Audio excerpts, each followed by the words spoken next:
हम्म.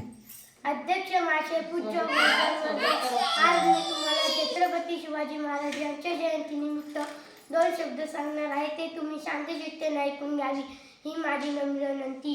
भवानी मातेचा लेक तो मराठ्यांचा राजा होता. भवानी मातेचा लेक तो मराठ्यांचा राजा होता.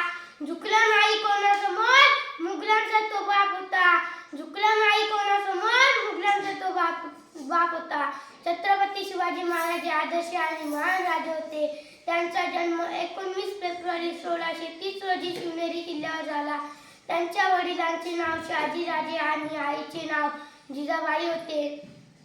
शिवाजी महाराज हे लहानपणापासूनच खूप हुशार व धाडसी होते. माता जिजाऊंनी त्यांना उत्तम संस्कार दिले होते. शिवाजी महाराज हे मराठा साम्राज्याचे संस्थापक होते. त्यांनी वयाच्या केवळ 15व्या वर्षी रायरेश्वराच्या मंदिरात स्वराज्य स्थापनेची प्रतिज्ञा केली होती. छत्रपती शिवाजी महाराज हे रयतेचे राजे होते. त्यांनी सर्वांना समान न्याय दिला होता. स्त्रियांचा आदर केला होता. गोरगरीब जनतेला सुखी केले होते. असा हा आदिल मुघलांचा कैवारी रयतेचा राजा जाणता राजा 3 एप्रिल 1680 रोजी काळाच्या पडद्याआड गेला. एवढे बोलून मी माझे 2 शब्द संपवितो. जय जिजाऊ, जय शिवराय.